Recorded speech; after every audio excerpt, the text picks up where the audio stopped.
Hi, my friends. Some Torah for Parshas Korach. From my youth, I've known about a medrash describing two women, the wife of Korach and the wife of one of Korach's fellow insurrectionists, a man by the name of On ben Peles. The medrash creates a contrast using these two women about how a man's wife can either save him or destroy him. The text of the Medrash is based upon a verse in Proverbs of Mishlei, Chachmot nashim banta beita v'ivelet biadeha teharsenu.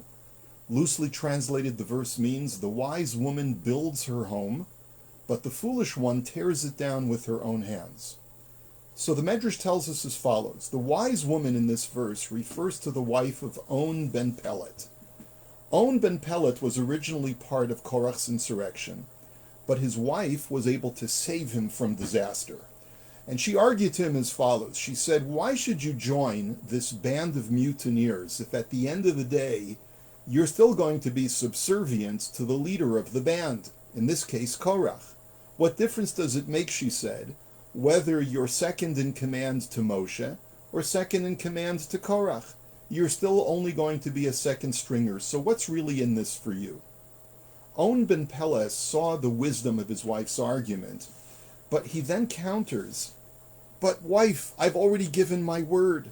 How can I back out now? And she said, leave it to me. She gave him a big meal with lots of wine, and this caused On ben Pelet to fall into a deep slumber. She then went to the front of their tent and removed her hair covering. When Korach's men came to pick up On for the insurrection, for the mutiny, they saw On's wife with her hair uncovered, and out of their piety and modesty refused to approach the tent any further. And that's how On was saved from getting swallowed alive when the earth opened up under Korach's band of mutineers. He was left at home and he was fine. The Medrash continues that the foolish woman in the verse in Proverbs refers to Korach's wife. She egged him on to lead the rebellion. And she used the argument, she said, look at all of Moshe's nepotism. He's made himself the king, he made his brother Aharon the high priest, and now he demands that we tithe all of our property and give it to his family, the Kohanim. And she also argued, look at how you've been treated in such a deprecating way when it was time to inaugurate all of the Levium, all of the Levites. Moshe made you shave off all of the hair on all of your body, waved you around like a sacrificial lamb. Look how humiliated you've been and how underappreciated you are. That's the end of the Medrash. And this, of course, egged Korach on to lead his insurrection. Now, the simple import of the Medrash is that a man's wife can be his greatest asset or his greatest liability. But to me, it's quite curious that there's absolutely no mention of these women in the biblical narrative. Why did our sages seek to insert these two personalities into the Korach story? If it was simply to teach us a lesson about husbands and wives, aren't there other biblical characters and narratives from whom we could have learned this idea? I believe that Chazal were educating us about different types of motivation that exist subconsciously within each person. We all have ambitions in life, but some ambitions are masculine and some ambitions are feminine. What do I mean? A recent gender study of women in the workforce concluded that women as a whole are just as professionally ambitious as men are to succeed and to rise to the top of their industry. But a curious discrepancy arose in the study after following women throughout their careers. The researchers discovered that while young women fresh out of university have the same or even greater levels of ambition to rise in their careers, women's aspirations and confidence drop significantly in mid-career, but that's not the case for men. You can read the study and come to your own conclusions. But after reading a number of studies and observing human behavior, I've come to a certain conclusion. Masculine ambition is associated with the desire for power, respect, control and domination of others, and honor. Feminine ambition is associated with a desire to achieve true proficiency in a skill set that will make you financially and professionally valuable. It is motivated by the ambition for financial stability and security, and finally, a desire to be appreciated by others for one's contributions, which is not to be confused with honor, which is something totally different. Now, if our thesis is correct, it would certainly explain why women typically lose a lot of their ambition mid-career. Their goals are attained by the time they have sufficiently risen in their careers. They've attained their skills, they've attained financial stability, and they've gained appreciation for their work. What keeps men going long after that is the drive to remain in a position of power and to lord over one's subordinates, characteristics which women don't largely possess.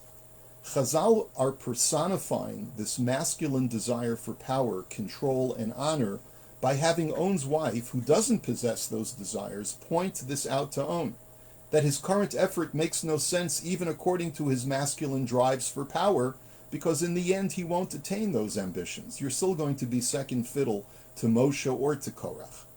And Chazal personify Korach's feminine ambitions, in addition to all of his masculine ambitions, as Korach's wife, telling him how much money he'll stand to make once he rises to power and takes over, as well as how much he'll be appreciated for whom he truly is. Those are the feminine traits of ambition. In essence, the Medrash is really deepening our understanding as to what motivates people to become hungry for power. Whether it's the masculine trait of the need for power and domination, or the feminine trait of the need for financial independence and proficiency, we're meant to do a self-examination of our deepest motivations so that we can become better people and improve our relations with others. The Medrash also provides us with another profound insight, and that is when it comes to convincing someone else to do something wrong but self-serving, all you need is words. Just as Korach's wife succeeded in convincing her husband through words alone. But when it comes to convincing another person to do something right, but which involves self-sacrifice, words alone won't always cut it, and which is why On's wife needed to put him to sleep and come up with this whole ruse of standing in the front of their tent in order to solve the problem. And I want to conclude with one final takeaway from this midrash, something which is quite personal for me. Over the years of my marriage, I've noted how many times I've been saved by my wife. Quite often in a marriage, the power base between spouses is uneven, especially when it comes to financial controls and the decision-making ability that often goes along with that. Many times, my wife has looked on with great consternation when I wanted to do certain things which she felt were not in my nor our best interests. Because of my often headstrong and stubborn nature, she's had to come up with some very creative ways over the years, like the wife of On ben Peles, in getting me to see the error of my ways and the greater wisdom in her alternate approach. I'm very grateful to have such a wife who, like On's wife, is a woman through her wisdom who has built her house instead of tearing it down. I also recognize that this is a God-given gift to have such a wife that not everyone is privileged to have, so I do not take it for granted. During this pandemic, husbands and wives have spent a lot of time with each other. According to one of my police officer friends, this has led to a lot more domestic disputes and even breakups. But among those who appreciate the value of the person with whom they're on this journey called life, this pandemic has allowed us to appreciate even more how, were it not for the wisdom and grace of my significant other, I'd be totally lost. This is yet one more silver lining of this very dark cloud, and I hope that we can all take some time to reflect on how our husbands and wives have also played the role of savior in our own lives. And so my blessing to you, my dear friends, is that we should all make an effort to hold in high esteem and honor those with whom we have a loving relationship. And hopefully that can bring us to a love of all of humanity and ultimately affect the ultimate redemption. May we see it b'mheira b'yameinu, amen. I wish you a beautiful Shabbos, and I hope I get a chance to see you really, really soon. Take care. Shabbat Shalom.